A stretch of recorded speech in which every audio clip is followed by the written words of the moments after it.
pero quiero empezar con las bases, lo inicial, para que nosotros entendamos la palabra de Dios. Entonces, para eso, pues vamos a comenzar con algunos pasajes de la Escritura. Y el primer pasaje que quisiera que nosotros consideráramos es Isaías capítulo 55, versículo 8. Isaías capítulo 55, versículo 8. Ahora, creo que todos me están siguiendo ahí en sus hojas. Si tienen sus hojas, va a ser sencillo. Y si no, acompáñenme con sus Biblias. Ahora, yo les quiero sugerir que durante este curso que ustedes están tomando, que tengan su Biblia ahí disponible, ¿ok? Porque es muy importante que nosotros estemos viendo lo que dice la palabra del Señor. Puede ser en físico, como un libro, o puede ser en físico también como una tableta o un celular. Cualquiera es válido.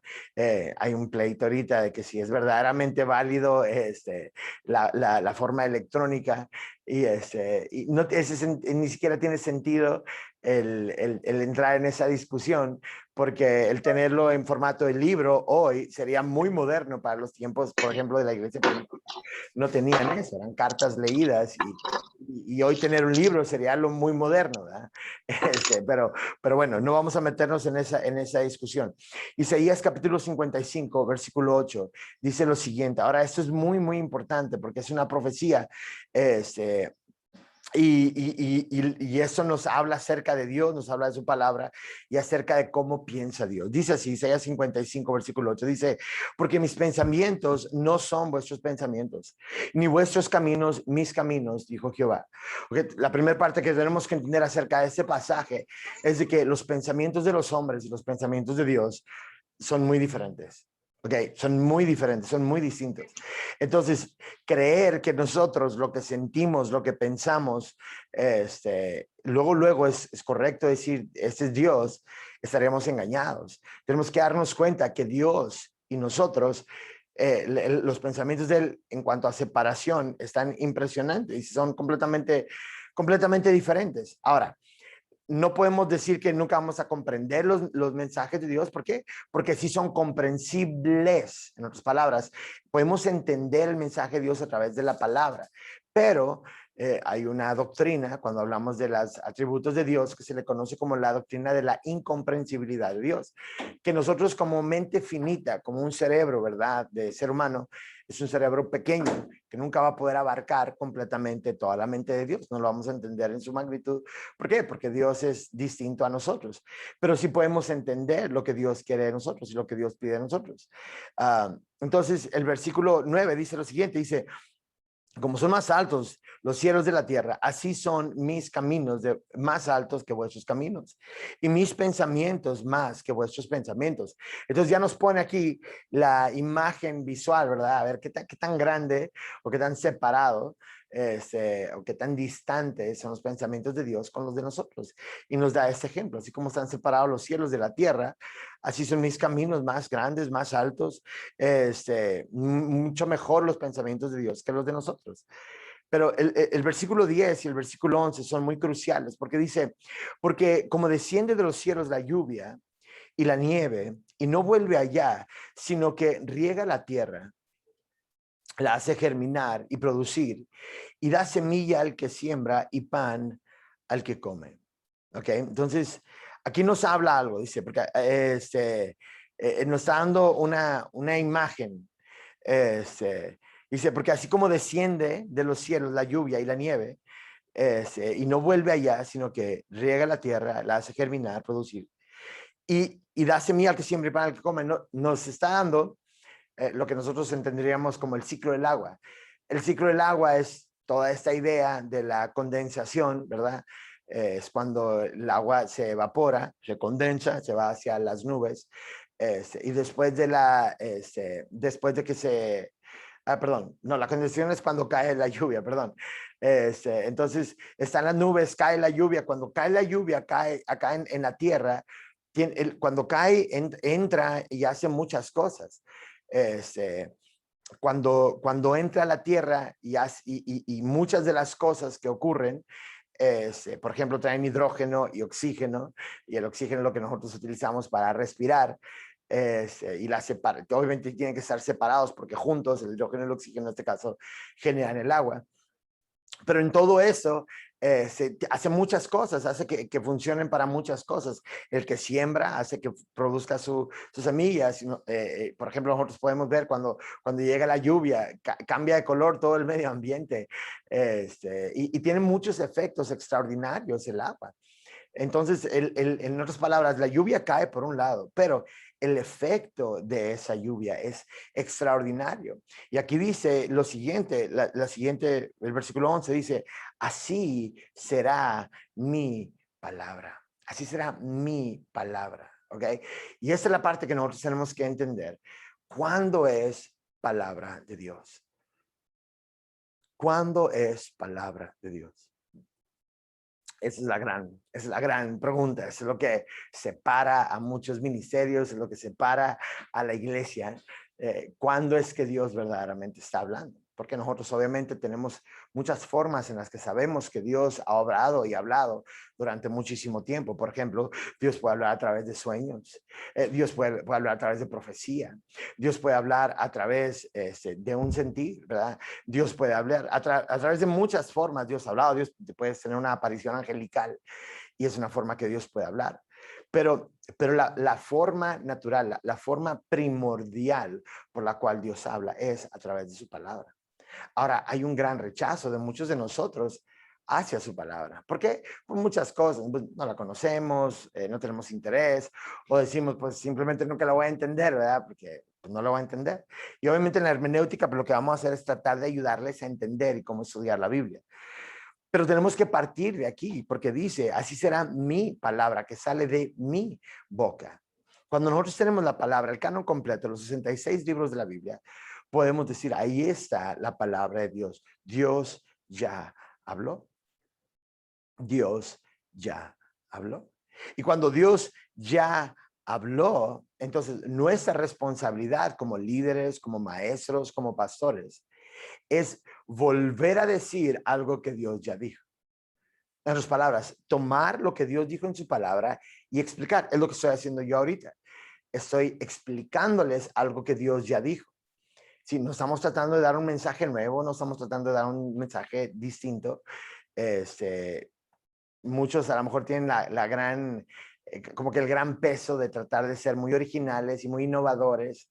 Entonces les gusta mucho estar siempre diciendo, hay algo nuevo y algo nuevo.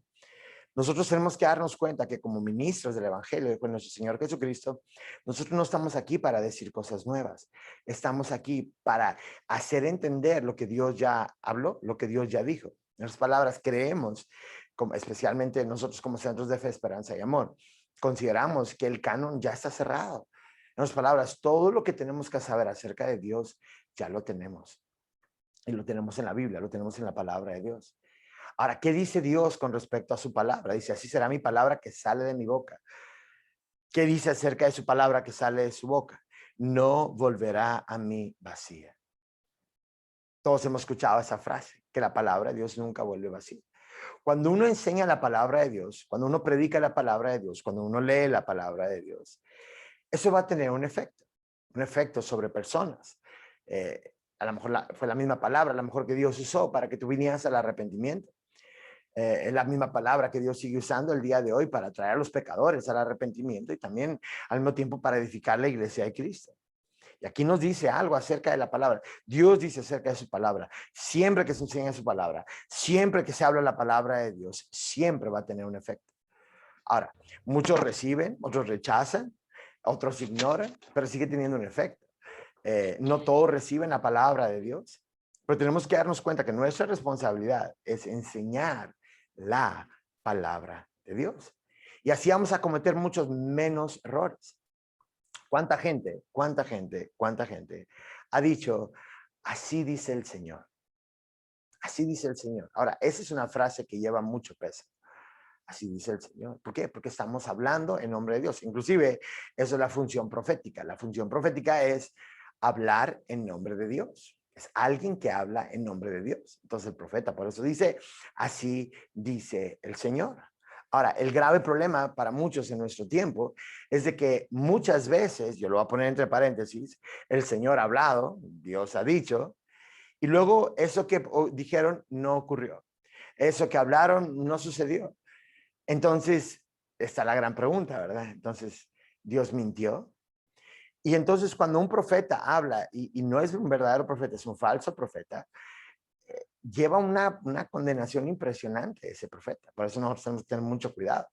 Inclusive, nosotros consideramos la palabra profética tan en serio que, por ejemplo, a todos los alumnos del Instituto Ministerial del Calvario les decimos lo siguiente, les decimos, mira, si tú crees que Dios está hablando proféticamente, a que le des una palabra a alguien, y tú vas a usar esta frase, así dice el Señor, entonces se vale usar esa frase, se vale decir, así dice el Señor, y después le dices lo que tú crees que el Espíritu Santo te está diciendo para esa persona, se lo dices. Terminando de hablar, dices, y si no ocurre, entonces que yo me muera. Si no ocurre, que yo me muera. Ahora, entonces la pregunta para nosotros es, ¿estás así de seguro como para entregar tu vida? ¿Estás así de seguro como para entregar tu vida cuando tú sientes que Dios habla? Ahora, ¿cuándo podemos estar 100% seguros que Dios habla? Pues cuando predicamos su palabra, cuando predicamos la Biblia. Estamos 100% seguros, podemos decir, así dice el Señor, y podemos estar 100% seguros que es Dios hablando, es literalmente la palabra de Dios. Los versículo 11 dice, así será mi palabra que sale de mi boca, no volverá a mí vacía.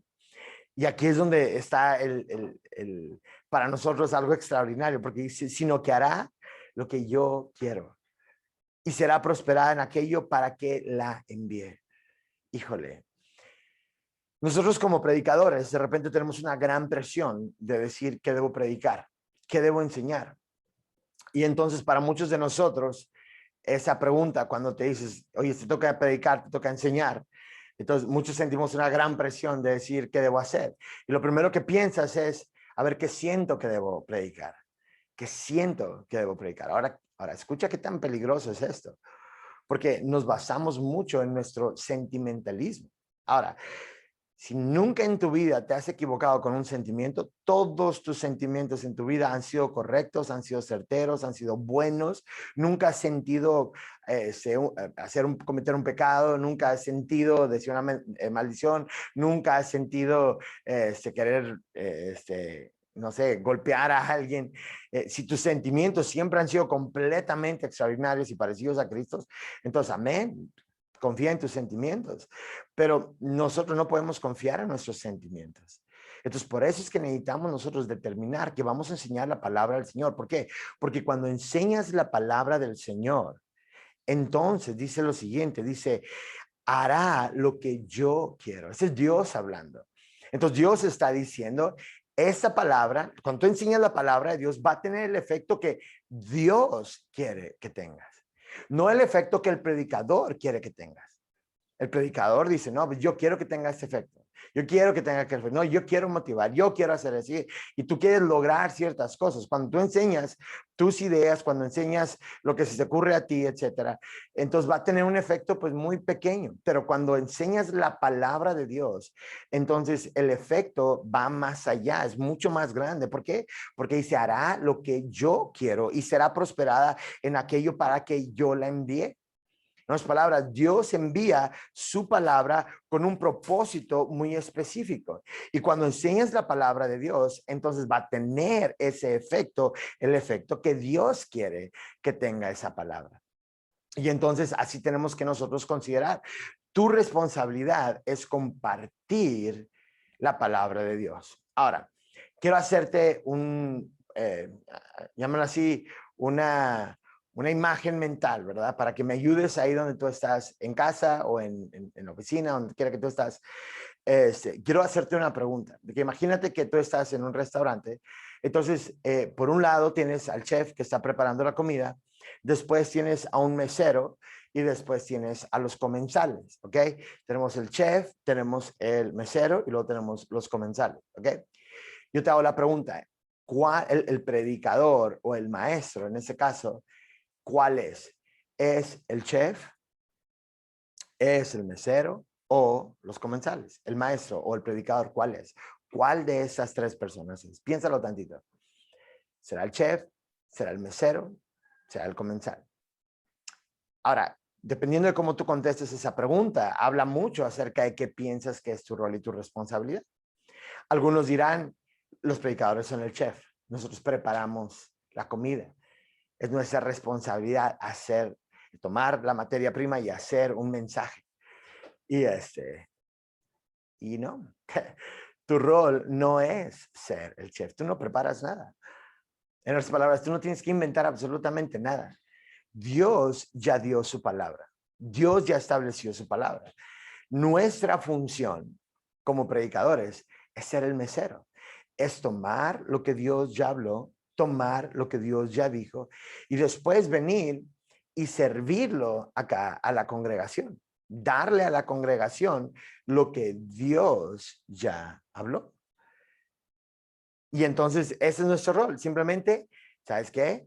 No le metas nada, no le escupas, no le muevas, no le toques, no le subas la temperatura, no le bajes la temperatura, tal y como lo dijo el chef. Nada más, no arruines esto, ¿verdad? Simplemente llévalo tal y como está. Y esa es tu responsabilidad. Hablar lo que Dios ya dijo y transmitirlo hacia la congregación, transmitirlo hacia la iglesia. Dios ya habló, Dios ya dijo. Entonces tu responsabilidad es dar. Ahora, una vez más, si tú dices, no, pero Dios sigue hablando cosas nuevas y están basadas en el sentimiento, imagínate edificar la iglesia de Cristo sobre tus sentimientos. Imagínate. ¿Nunca te has equivocado con un sentir? Nunca en tu vida te has equivocado con un sentir. Y si tú dices, no, nunca me he equivocado, entonces, hermano, eres una persona muy arrogante. Porque nuestros sentimientos y nuestras emociones, esta semana seguramente pensaste en pecar. Entonces, no podemos basarnos en eso, sino que nos basamos en lo que dice la palabra de Dios. Entonces, la palabra de Dios, cuando nosotros la compartimos, pues va a tener un efecto extraordinario sobre las personas. ¿Por qué? Porque va a contar con la obra del Espíritu Santo. Y eso es lo extraordinario. A eso nosotros le llamaríamos la iluminación. La iluminación es una doctrina extraordinaria. ¿Qué es la iluminación del Espíritu Santo? Cuando nosotros escuchamos la palabra de Dios y el Espíritu Santo nos convence de que su palabra es verdad. El Espíritu Santo nos convence de que su palabra es verdad. Esa es la iluminación.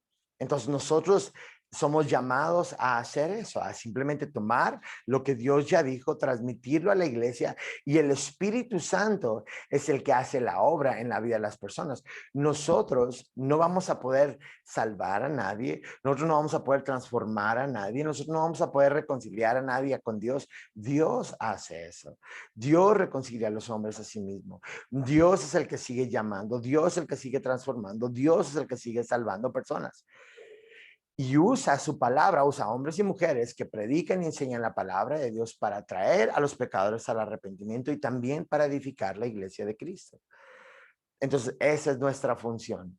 Ser simplemente el mesero. Toma lo que Dios ya dijo y después de eso, ahora sí, transmítelo hacia la iglesia. Entonces, eso es Isaías 55, versículo 8 al 11. Ahora, segunda de Timoteo, capítulo 2, versículo 15, dice así. Dice, procura con diligencia presentarte a Dios aprobado, como un obrero que no tiene de qué avergonzarse. Y nos dice que usa bien la palabra de verdad. Uf, este es un verso enorme, ¿verdad? Porque nos dice, nuestra responsabilidad es esa, procura presentarte a Dios aprobado, como un obrero que no tiene de qué avergonzarse. ¿Cuál es un obrero que no tiene que avergonzarse? El que usa bien la palabra de verdad, que usa bien la palabra de verdad. Porque lo contrario también sería cierto. Lo contrario sería, pues ¿qué nos tendría que dar vergüenza? Alguien que usa mal la palabra de Dios. Y es ahí donde se han cometido toda cantidad de atrocidades. Recuerdo, por ejemplo, que los norteamericanos en el tiempo de la esclavitud en los Estados Unidos, cuando un poquito antes de la guerra civil, muchos de los norteamericanos blancos anglosajones usaban ciertas partes de la Biblia para enseñar acerca de la esclavitud y que las personas no tenían su propia vida, sino que ellos eran dueños de ellos. Entonces usaban la Biblia y manipulaban la Biblia para dar su mensaje. Y eso es algo horrible. nosotros vemos a Jesús, cuando Jesús es tentado, viene Satanás. ¿Y con qué tienta Satanás a Jesús? Con la palabra de Dios. Las palabras, tú puedes usar mal la palabra de Dios. Y ese es el grave problema de muchos de nosotros que estamos enseñando y estamos enseñando mal. Ahora, podemos tener una buena intención y aquí es donde está el grave problema. Porque tenemos muchos maestros muy bien intencionados. Yo no estoy juzgando tu intención. Estoy casi seguro que tu intención es correcta. Pero a la hora de predicar la palabra de Dios, la correcta intención no es suficiente. Tiene que ser la verdad. Tienes que estar enseñando la verdad. Entonces, si no enseñas la verdad que está en el Evangelio, si no enseñas la verdad que está en la palabra de Dios, entonces vas a usar mal la palabra. Y cuando usas mal, entonces vienen todo tipo de errores. Ahora, muchas veces no empiezan siendo errores pequeños, pero después terminan con muchos grandes errores, que la gente escucha eso y cree eso que tú dijiste. Y lo que dijiste a lo mejor fue una mentira. Ahora, el problema es de que a lo mejor usaste un pasaje de la Biblia. Y aquí es donde tenemos que darnos cuenta. Si alguien cita una parte de la Biblia, ¿quién citaba unas partes de la Biblia? Pues Satanás. Satanás citaba la Biblia cuando estaba tratando de tentar a Jesús, citando la escritura. El hecho de que cite la escritura significa que está siendo bíblico, que está diciendo un mensaje bíblico, y la respuesta es no, porque muchos podemos abusar de la escritura. Abusan mucho de la escritura y nada más dicen unas partes y no dicen otras partes, ¿verdad? Hace poco estaba escuchando de repente alguien dice, se equivoca, no sé, un líder en la iglesia y entonces alguien de la congregación dice, hermano, pero es que usted está actuando contrario a lo que está diciendo. Y el regaño de la persona hacia la que dijo esto, dice, es que no, es que tú no has entendido la palabra de Dios, significa que estás poniendo tus ojos en los hombres y no en Dios. Entonces, la culpa es tuya por tu falta de fe. Estás poniendo los ojos demasiado en el hombre, pon tus ojos en Dios. Ahora, ¿debemos poner nuestros ojos en Dios? Sí, maldito el hombre que confía en los hombres. Sí, esos son versículos que son ciertos. ¿Se vale usarlo para excusarse de una mala actitud, de un mal actuar? No. Este no es un pasaje para que nosotros podamos usar para ser unos chafos líderes que vamos a hacer, que siempre, que a la primera de crítica nosotros vamos a contestarles con la Biblia, es decir, tú no puedes levantar la mano en contra del ungido del Señor, tú no puedes hacer esto, tú no me puedes juzgar porque yo soy líder, yo soy... Eso es chafo, cualquier persona que te diga, eso es chafo. Nosotros tenemos que ponernos ante el juicio, mismo juicio de Dios. Y con temor y temblor nosotros servir al Señor. Y cuando alguien nos llama la atención sobre un error que estamos haciendo, tenemos que con humildad recibirlo y decir, hermano, perdón, oye, no había visto eso, perdón, una disculpa. Pero no uses la Biblia para excusarte de tu error. Y así como es, yo les puedo mencionar muchos ejemplos de cómo la gente usa la Biblia erróneamente para sus fines macabros. Aunque ellos no lo estén diciendo de esta forma, lo están haciendo de esta forma.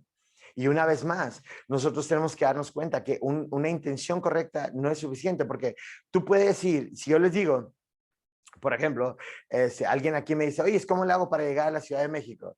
Entonces, no, hombre, pues yo te voy a decir, agarra, vete aquí en la carretera Monclova y te subes esa, ya después te vas al Libramiento y te agarras esa y eso te va a llevar directamente hacia la siguiente calle y ese le sigues todo derecho, vas a llegar así a Matehuala, San Luis Potosí, etcétera, etcétera.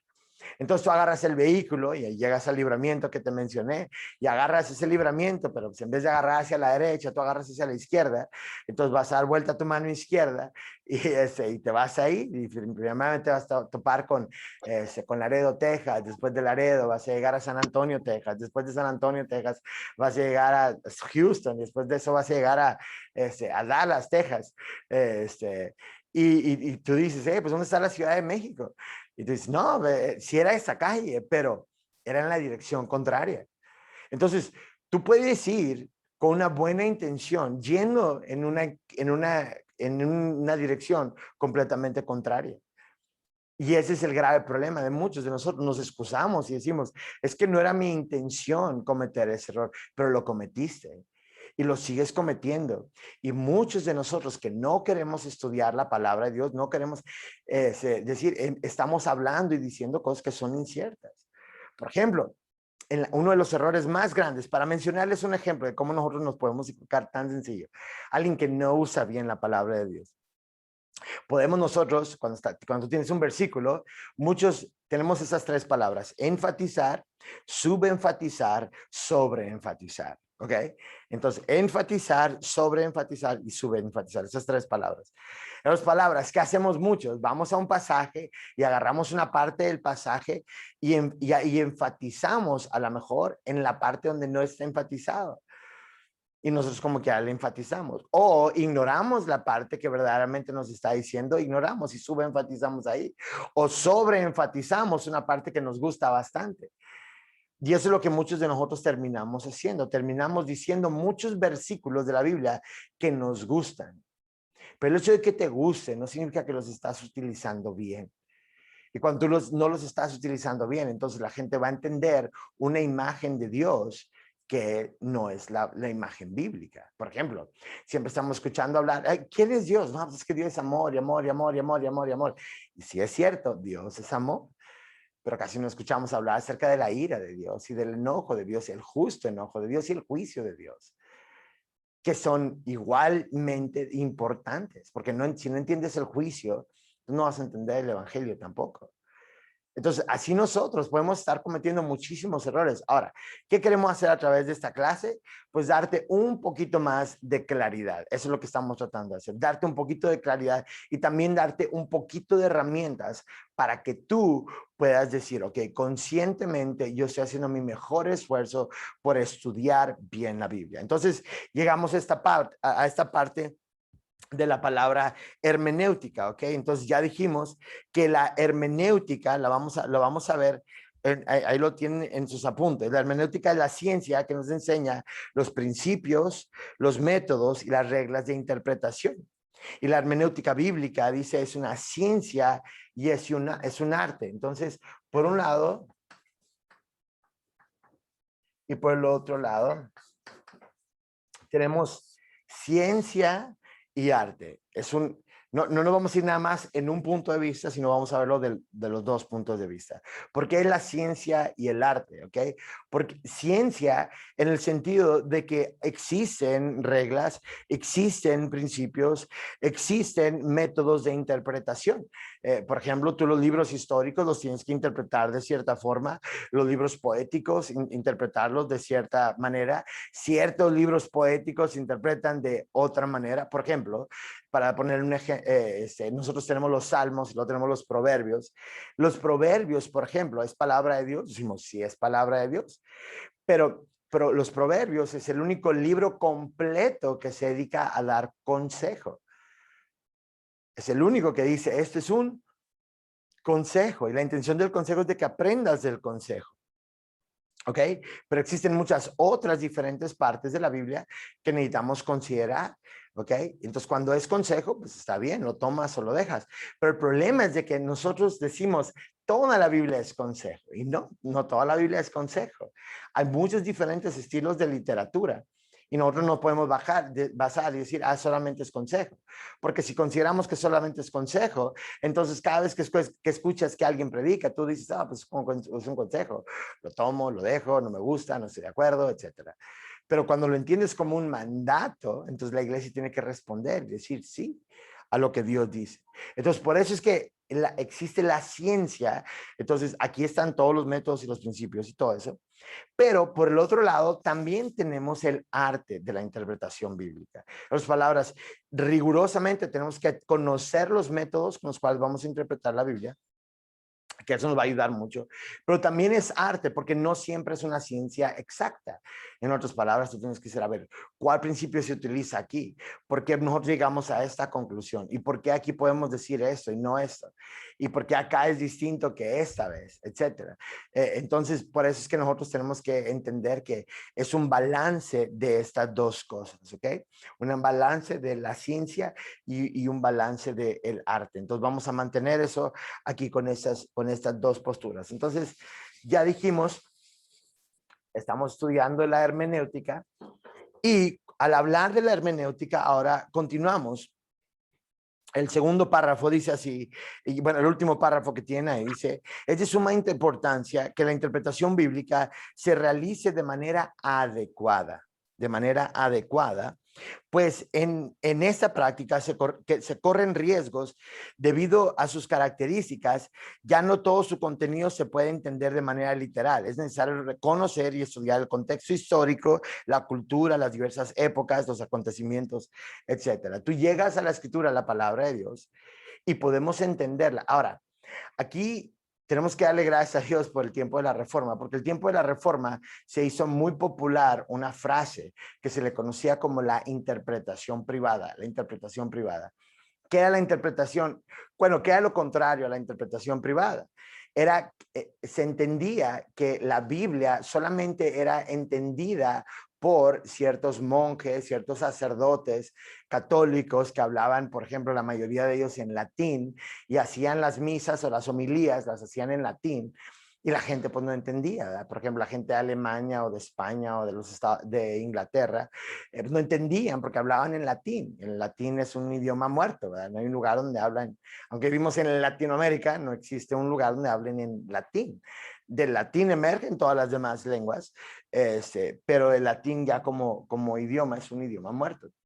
Todavía se habla, todavía tenemos muchas palabras útiles y de ahí salen muchas, pero ya no hay un lugar donde se habla. Entonces, se decía, tú no puedes tener una interpretación privada, pero a través de la Reforma, uno de los grandes, de las grandes victorias, llamémoslo así, a mi forma de verlo, mi humilde forma de verlo, yo creo que la aportación más grande de la Reforma, una de ellas era la que tradujeron la Biblia por primera vez a un lenguaje de todos, que era el alemán, y ese era Martín Lutero. Martín Lutero tradujo la Biblia al alemán y a partir de ahí se empezaron a hacer muchísimas copias. En ese entonces se juntó con Gutenberg, que se lo conoce como el padre de la imprenta, y por primera vez había un documento que mucha gente quería leer. Entonces, todo lo que tenía que ver con la imprenta de la Biblia, la impresión de la Biblia, fue o sea, muy popular. Y gracias a eso también después empezaron en otros idiomas. Ya después Casiodoro de Reina y Cipriano de Valera la tradujeron al español. Y así ahora nosotros tenemos las traducciones hasta las que tenemos el día de hoy. Entonces, nosotros tenemos la posibilidad de tener esta interpretación privada. En otras palabras, puedes entender la Biblia, sí la puedes entender. Entonces, muchos partimos de que no, nunca la voy a entender. No, sí puedes entenderla. ¿Por qué? Porque la Biblia es entendible. ¿Ok? Entonces, partimos de que se usa un idioma que es entendible. Pero si no la usas bien, entonces, pues, puedes cometer muchos errores. Nos vamos a la siguiente página. El propósito de la hermenéutica en este caso es proporcionar un concepto adecuado de la Biblia, pues es la palabra inspirada de Dios. Y por Dios, perdón, y a pesar de ser escrita en diversos humanos en sus propias personalidades y características, es uniforme, concisa, congruente, lo que es evidente al ser estudiada cuidadosamente. ¿Ok? Entonces, creemos en la palabra de Dios. Ahorita vamos a hablar un poquito más acerca de la Biblia. Pero aquí tenemos que llegar a un punto de vista muy importante que nos va a marcar. Ok, ahora, yo quiero que sepan que estas próximas semanas, estas clases que ustedes van a tomar y en estos próximos meses, va a tener cierta afectación en tu diario vivir, va a tener cierta afectación en cómo tú lees la Biblia, vas a tener cierta afectación en cómo escuchas sermones ahora. Porque en algún momento yo estudié comunicación y dentro de comunicación estudié la materia de cine y cuando estudias cine y te enseñan acerca de cómo se hacen las películas, entonces empiezas a ver los encuadres, empiezas a escuchar la iluminación, empiezas a ver la iluminación, empiezas a ver los efectos especiales. Y entonces, cuando vuelves a ver una película, ya jamás la vuelves a ver igual, porque ahora ya estás diciendo, no, es que qué buena toma era esa, ese acercamiento estuvo impresionante, híjole, se ve el tono del director, y luego no nada más eso, sino que ahora cuando estudias las películas, tienes que darte cuenta que hay un tema y después una temática en la película. En otras palabras, el tema es la historia que trató esta persona, pero la temática, esa es el mensaje del director. En otras palabras, el director te quiere decir algo, su visión acerca de esto, su visión acerca de la familia, su visión acerca del futuro, su visión acerca de la ética, su visión. Entonces, todas las películas son en sí como predicaciones del director. El director está diciéndote algo y muchos dicen, pues me lo creo. Es el director hablando, tirando su punto de vista. Entonces, cuando yo vi esa materia, me arruinó a mí, me arruinó ya jamás volví a disfrutar una película de la misma forma. Entonces, lo mismo ocurre ahora nosotros, cuando nosotros estamos estudiando hermenéutica, ¿qué va a hacer? Vamos ahora a mirar y vamos a observar y que tenemos que hacer eso. Es nuestra responsabilidad asegurarnos de que lo que se está diciendo es verdaderamente palabra de Dios. Ahora, quiero ponerles aquí dos líneas, ¿ok? Por un lado, yo voy a poner esta línea y por otro, voy a poner esta línea, ¿ok? Si ustedes están allá, primero les hago la primera pregunta, ¿ok? La pregunta es, ¿qué tipo de línea es esta? ¿Ok? Y después, ¿qué tipo de línea es esta? ¿Ok? Si ustedes dicen, esta es una curva y esta es una recta, entonces andamos más o menos en el mismo canal, ¿ok? Entonces, esta diríamos es una curva y esta es una recta. Parece muy sencillo el ejercicio, ¿verdad? Pero si tú no supieras cuál es la línea recta, entonces no sabrías distinguir entre una recta y una curva. Ahora este es un ejemplo de C.S. Lewis en su libro Mero Cristianismo, hablándonos acerca de la explicación de ciertas cosas. Entonces, dice que cuando tú tienes una línea recta, tienes un norte y sabes que esta es la línea recta, entonces cualquiera, tú dices, esta no se parece a esta es distinta a esta, o esta tiene salidas para allá y esta tiene salidas para acá. Oyes, y entonces tú ya empiezas a ver tantas diferencias. ¿Por qué? Porque conoces la línea recta. Ahora, para nosotros como cristianos, la Biblia es nuestra línea recta. Todo lo demás lo comparas con la línea recta. ¿Alguien dice que Dios le habló? A ver, vamos a ver, ¿lo dice su palabra? ¿Alguien dice que este es un mensaje de parte de Dios? A ver, es igual que su palabra. Alguien dice, no, es que tuve un sueño y se me apareció un ángel y me dio una visión. A ver, ¿es igual que la palabra de Dios, es el mismo evangelio o estamos hablando? Alguien está dando una predicación y nosotros tenemos que decir, a ver, hay que compararla ¿con qué? Con la línea recta. Nuestra línea recta es la Biblia. Todo lo que se dice, todo lo que se habla, todo lo que alguien dice, especialmente en nombre de Dios, nosotros tenemos que escuchar lo que dicen y después compararlo con la palabra de Dios. ¿Por qué? Porque la palabra de Dios es correcta. Ahora, habiendo dicho esto, nosotros tenemos la Biblia como la línea recta, entonces es nuestra base, todo lo demás es comparado a esto. ¿Ok? Entonces, alguien dice algo, alguien siente algo, cualquier cosa, lo comparas con lo que dice aquí. Por ejemplo, hay muchas personas que de repente dicen, no, pues es que tuve una visión del cielo, ¿ok? Pero resulta que la versión que ellos vieron del cielo es muy rara. Todo el cielo se trata de ellos, ¿verdad? No, es que yo vi a mi abuelita y me subieron a un tren del evangelio y si el diablo se opone, lo apachurramos. Entonces, todas las cosas que te imaginaste de niño, como que tú las viste ahora en el cielo, ¿verdad? ¿Cuál es una verdadera visión del cielo? O sea, si alguien verdaderamente tiene una visión, todas las visiones del cielo en la Biblia resultan iguales. Hay un gran peso de la gloria de Cristo en el cielo. En otras palabras, lo único que tú puedes entender acerca del cielo es la gloria extraordinaria de Cristo.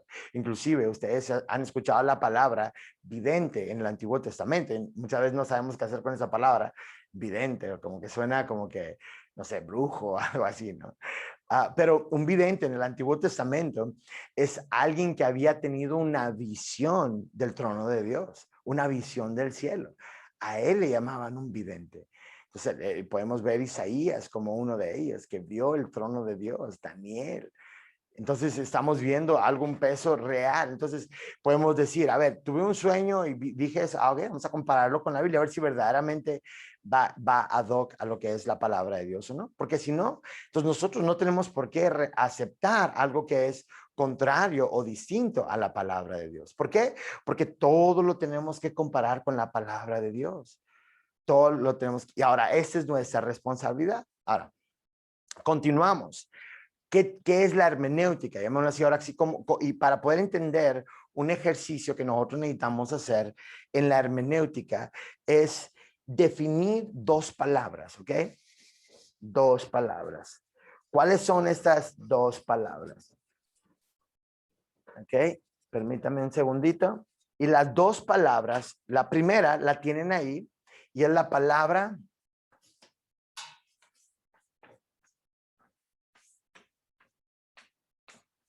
exégesis y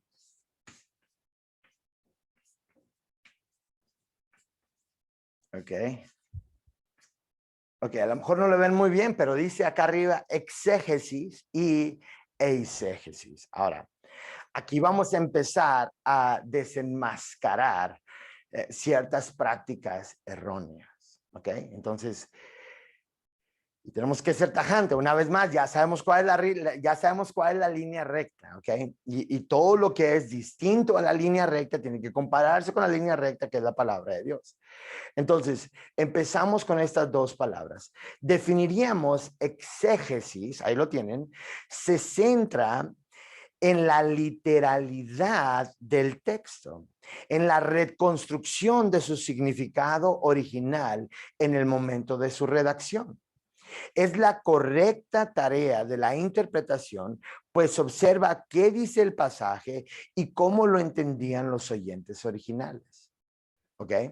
En otras palabras, la palabra exégesis es ¿qué dice el texto? ¿Qué dice? ¿Qué dice el pasaje? ¿Ok? Entonces la exégesis, ahora la exégesis es una tarea que se tiene que hacer cada vez que se interpreta un texto. Tenemos que hacer una exégesis, ¿verdad? O vamos a hacer una eisegesis, que es distinto o contrario a eso. Entonces la exégesis nos dice, se centra en la literalidad del texto y en la reconstrucción del significado original en el momento de la redacción. En otras palabras, para hacer una exégesis, tú tienes que decir, a ver, ¿qué dice el texto? Y después de eso, hacer un viaje al pasado y decir, a ver, ¿qué significó esto para los oyentes originales? Y después de eso, haces una interpretación en base a lo que dice y lo que estaban entendiendo esas personas. Entonces, en otras palabras, la exégesis es qué dice verdaderamente el texto. ¿Ok?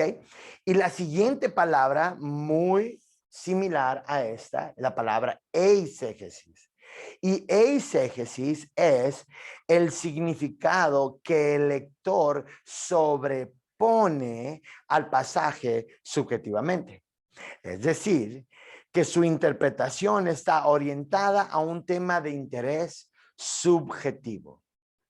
Para definírselas más fácil, ¿ok? Para ponérselos más fácil, contestamos dos preguntas. La exégesis contesta la pregunta, ¿qué quiere decir verdaderamente el pasaje? ¿Qué quiere decir verdaderamente el pasaje? ¿Qué dice el pasaje verdaderamente? Y la eisegesis es, ¿qué quiero que diga el pasaje? ¿Qué quiero que diga el pasaje? Y aquí es donde cometemos nosotros cantidad de errores. Ahora, aquí voy a decir algo que a lo mejor algunos de nosotros, pues como que a lo mejor nos va a decir, a ver, espérame, ¿de qué se trata esto, verdad? Porque nosotros esto lo escuchamos y a lo mejor a primera instancia tú dices, a ver, pues no veo ningún problema, ¿verdad? Nunca nadie lo ha dicho. El problema es que cuando es que muchas veces nosotros decimos eisegesis y hacemos eisegesis, muchas veces ustedes han escuchado frases de predicadores decir, hermano, ustedes no van a entender este pasaje porque necesitan una revelación. En otras palabras, no es lo que dice el pasaje, es lo que el Espíritu Santo me revela a mí que dice el pasaje. Ahora, yo sé que suena muy lindo, suena muy atractivo, pero eso lo tenemos que comparar con la línea recta. Y la línea recta, lo que dice la palabra de Dios, es cierto, hermano, eso no dice, eso quieres que diga. Y ese es el grave problema. Cuando tú vas a llegar a un pasaje, tú no llegas diciéndole al pasaje, yo quiero que tú me digas esto. Porque nosotros, por ejemplo, decimos, todo lo puedo en Cristo que me fortalece. Y agarramos ese pasaje y nosotros lo decimos, pues es que ese pasaje, yo quiero que a mí me dé bendición, yo quiero que a mí me ayude para conquistar mis grandes retos que tengo. Yo quiero ayudarme, ¿verdad? Ahorita que quiero conquistar, no sé, un chavo soltero que dice, yo quiero conquistar a mi novia, ¿verdad? O yo quiero tener una iglesia grande. Entonces, cada vez que se te ocurre, tú dices, yo todo lo puedo en Cristo que me fortalece, ¿verdad? Ahora, este pasaje no se trata de eso, no es un amuleto para que puedas lograr todas las cosas que quieras, no. Es el apóstol Pablo recordándonos, dice, yo sé andar en hambre, sé andar en libertad, sé andar en la calle, sé andar con comida, sé ser rico, sé no tener nada, sé estar en ayunas, o sea, he aprendido a vivir en todo, y todo lo puedo en Cristo que me fortalece. En otras palabras, el Señor me ha permitido vivir ciertas situaciones.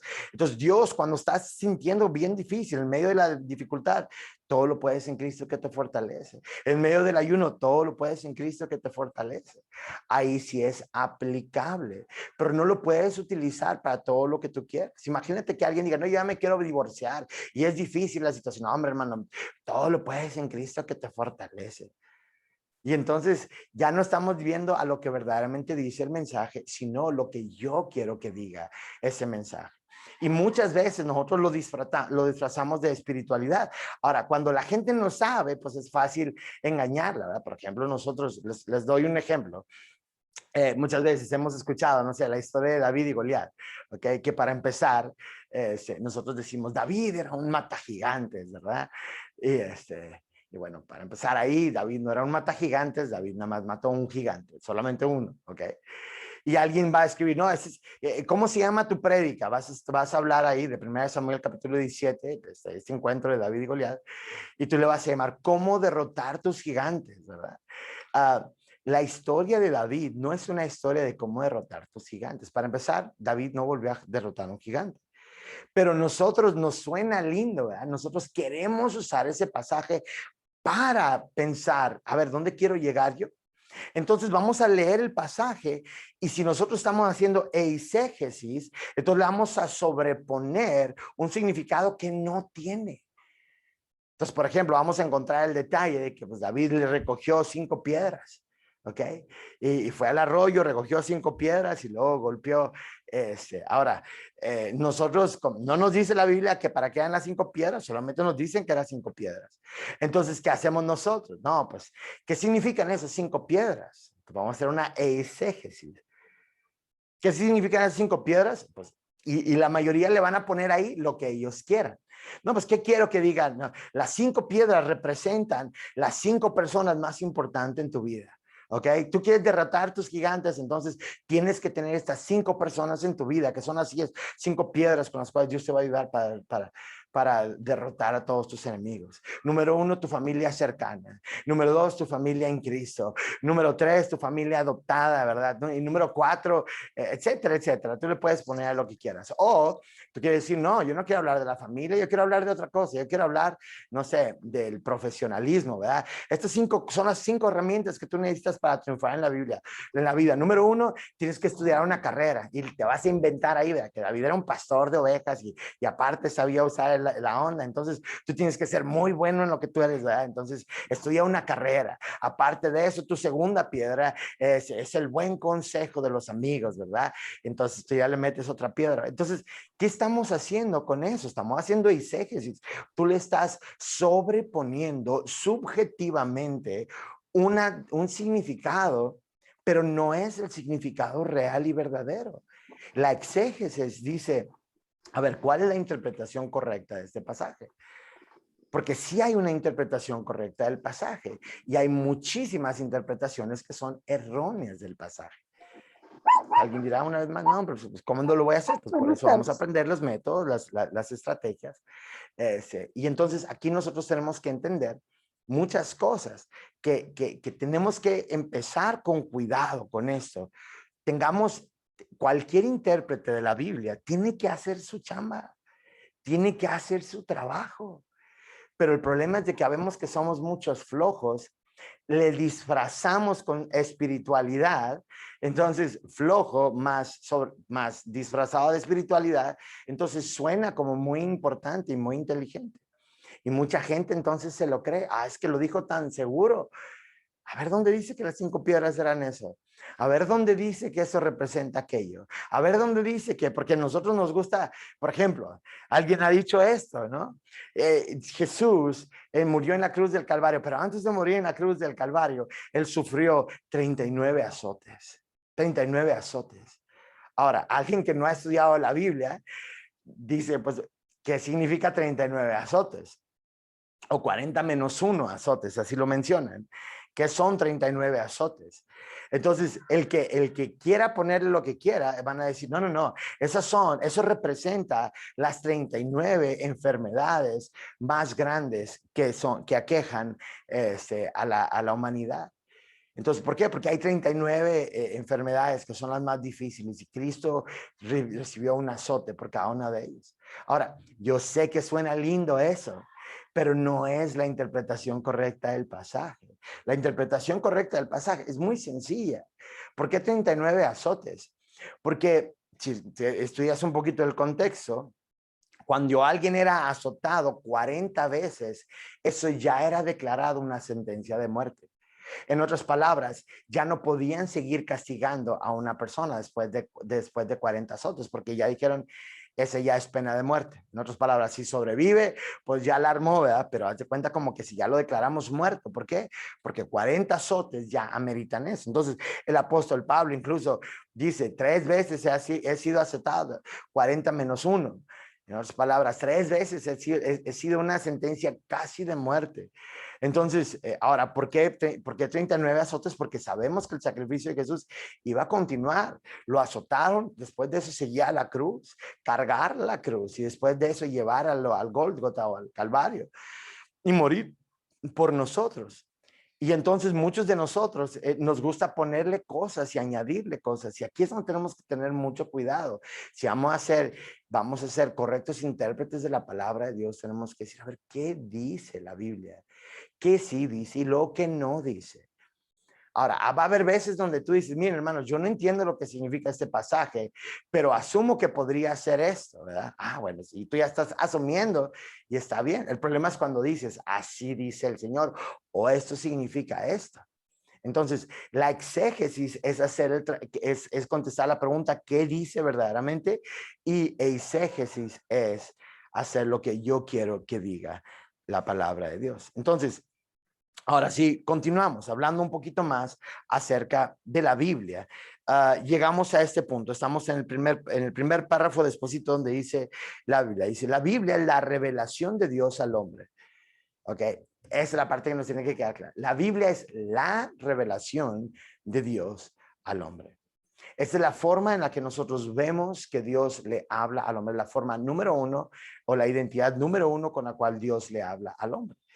Entonces, la Biblia es la revelación de Dios al hombre y establecida como la regla de fe y conducta para quienes creen y se sujetan en humildad a sus preceptos universales.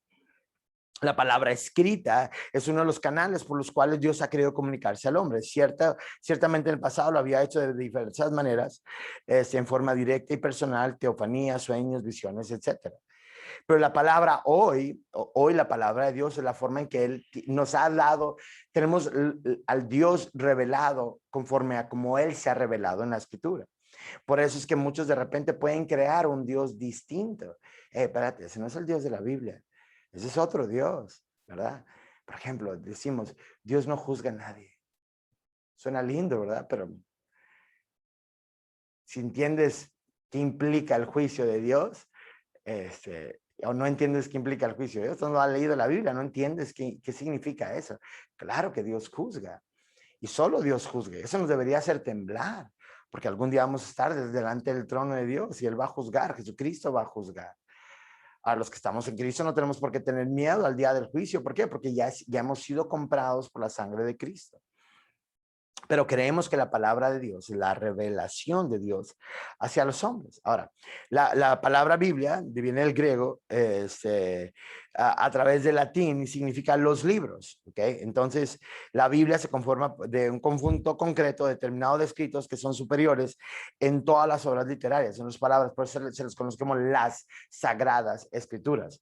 Nosotros tenemos a Platón, tenemos a, no sé, Gabriel García Márquez, tenemos a J.R. Tolkien, tenemos a C.S. Lewis, y todos estos son escritos de hombres. Y luego tenemos las Sagradas Escrituras, y las Sagradas Escrituras, ¡pum!, suben, en otras palabras, ya es distinto. El texto bíblico, ese texto es texto sagrado.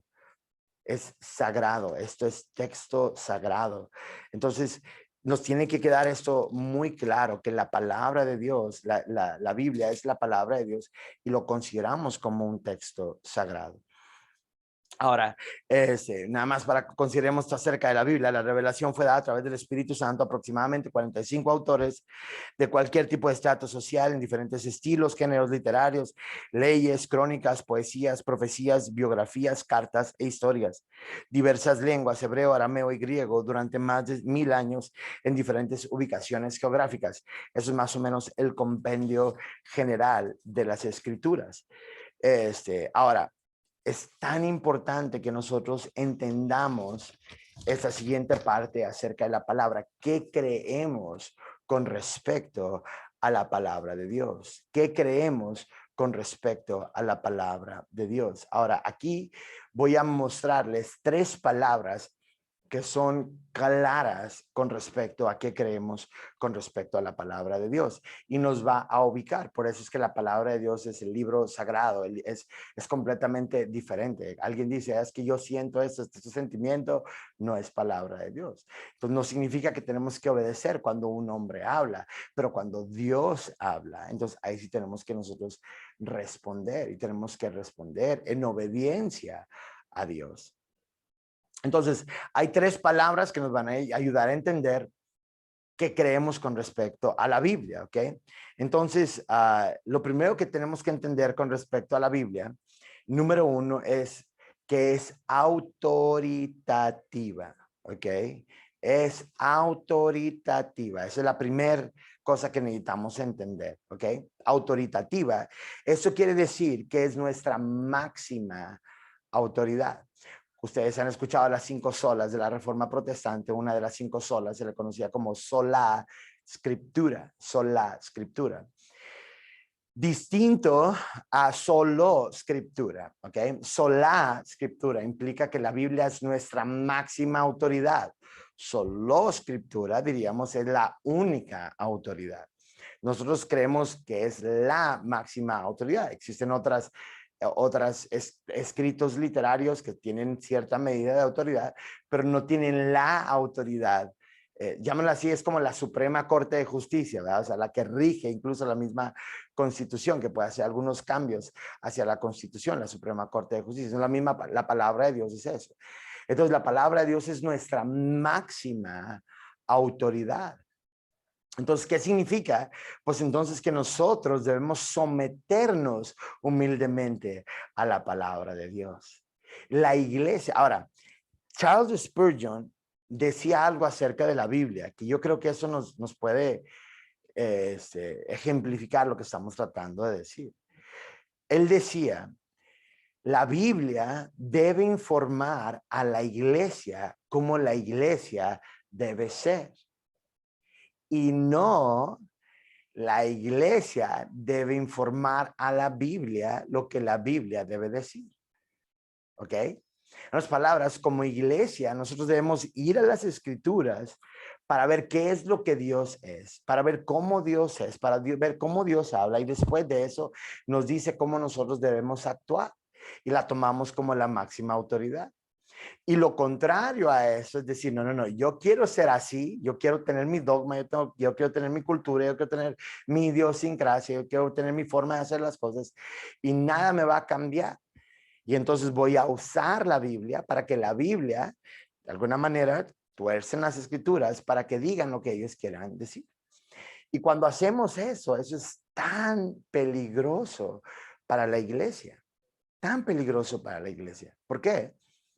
Porque entonces nosotros estamos tomando esas cosas y lo estamos poniendo como autoridad. Entonces, nada se compara en autoridad con la palabra de Dios. Ahora, si tú dices, no, mi pastor sí, hermano, tú ya idolatraste a tu pastor.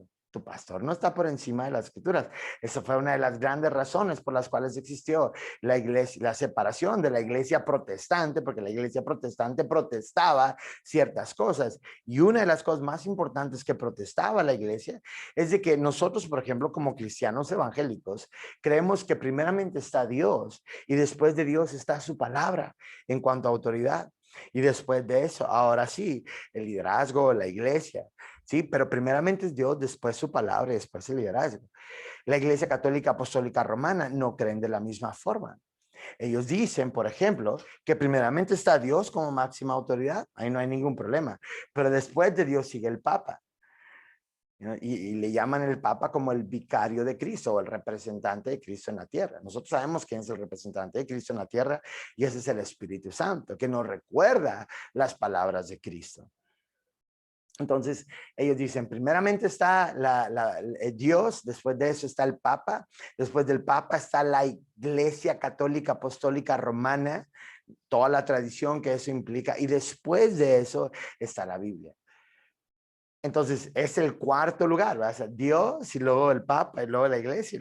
Y entonces, por eso es que no muchas personas que son católicas apostólicas romanas acostumbran a leer la Biblia, porque dicen, pues no es necesario conocerla porque solamente puede ser interpretada a la luz de mi tradición ser religiosa. En otras palabras, yo no puedo entender la Biblia, yo no voy a entender la Biblia. Y esa es la mentira. Si podemos entender la Biblia, tú puedes entender la Biblia, tú puedes comprender las escrituras.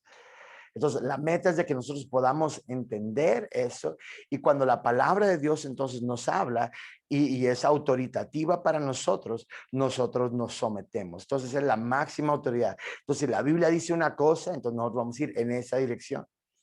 Muchas veces nosotros de repente hemos dicho, no, es que yo creo que es esto, pero después viene la palabra de Dios y nos cambia. Ha habido muchas veces en mi caso donde yo había crecido y pensaba de una forma y después leo lo que dice la Biblia y de repente he tenido que decir a la congregación, hermanos, perdónenme, porque yo antes pensaba así, pero miren lo que dice aquí la escritura. Entonces, si la escritura dice algo distinto a lo que yo creo, una vez más, si la escritura dice algo distinto a lo que yo creo, ¿qué debo hacer?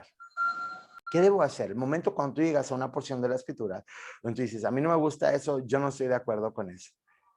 ¿Qué hacemos la mayoría de nosotros? Lo saltamos o lo ignoramos.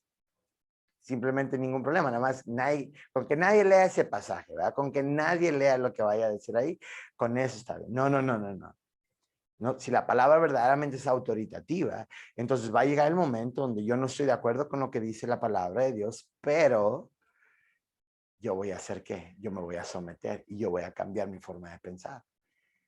Y tengo que decir, perdón, hermanos, yo me equivoqué. La palabra de Dios es la que es correcta y es la autoridad.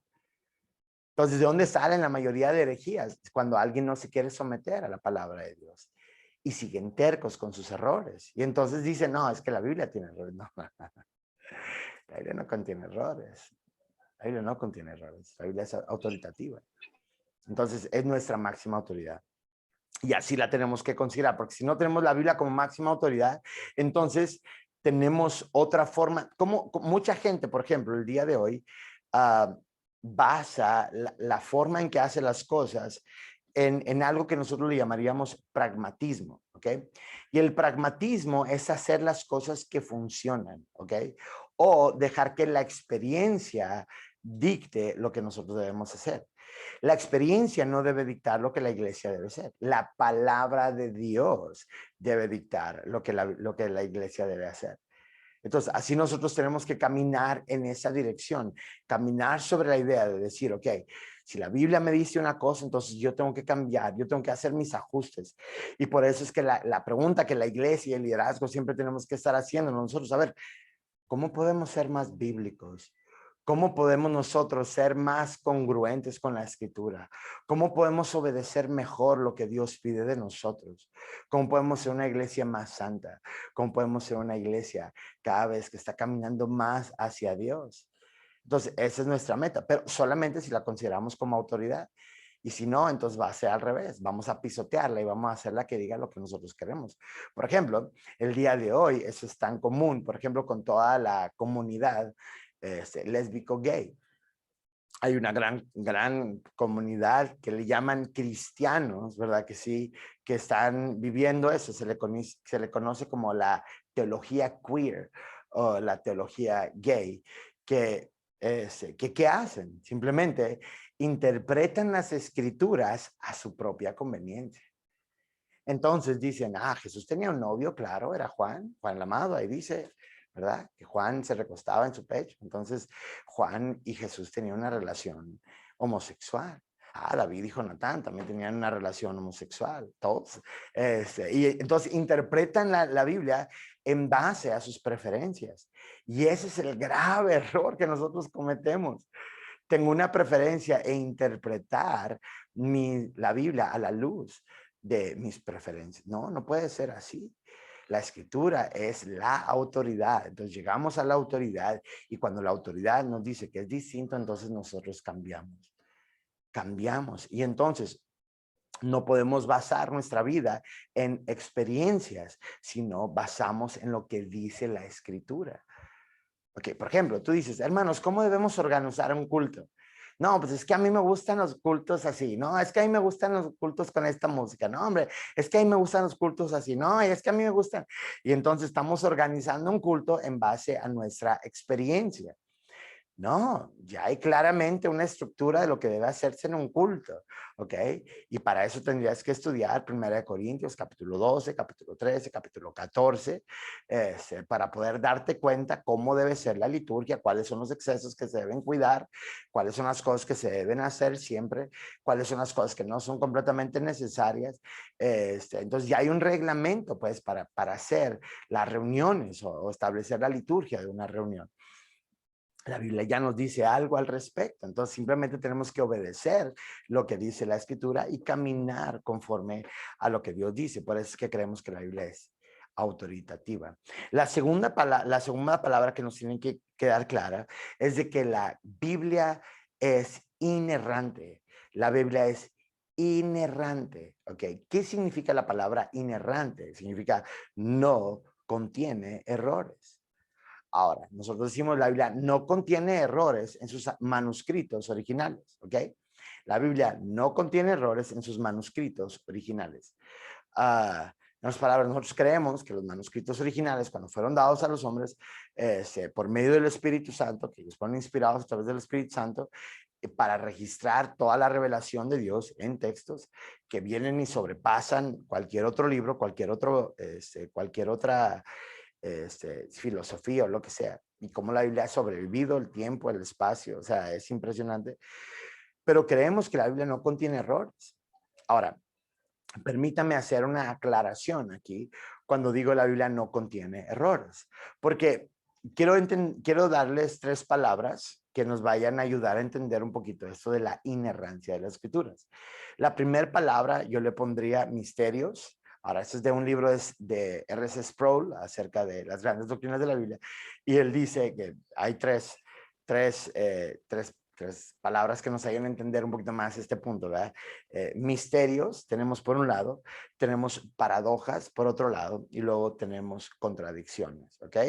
Misterios, paradojas, contradicciones. Son las tres cosas que nos vamos a encontrar, ¿ok? Pero bueno, dos sí nos vamos a encontrar y la última no nos vamos a encontrar. La primera es un misterio. Un misterio son cosas que no vamos a entender. Puedo darte una explicación, pero aún en eso no lo voy a entender completamente. Por ejemplo, si yo te hablo acerca de la Trinidad, seguramente te puedo dar una explicación de la Trinidad. Es un Dios, tres personas, claramente, igual en poder, igual en deidad, pero entenderla así a completa conciencia, pues la verdad no, por eso se le conoce como el misterio de la Trinidad.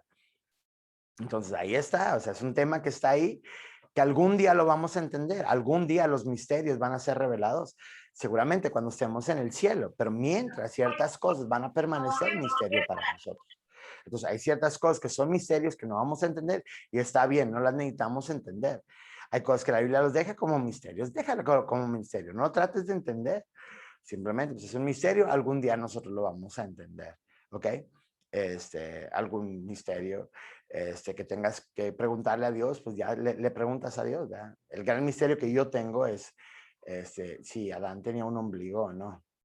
Es como que mi pregunta, pues porque no tuve una mamá, entonces a ver si sí. Entonces voy a llegar al cielo y ahí, bueno, nomás tengo que verificar a ver si sí tenía ombligo o no tenía ombligo. Pero ahí quedó el misterio. Pero otra cosa es una paradoja. Una paradoja es una aparente contradicción. ¿Okay? Una paradoja es una aparente contradicción. Entonces, cuando tú estás entendiendo la Biblia, cuando estás leyendo la Biblia, va a haber muchas cosas que tú vas a llegar y decir, es que aquí es una contradicción. Esta es una contradicción acá, es una contradicción acá.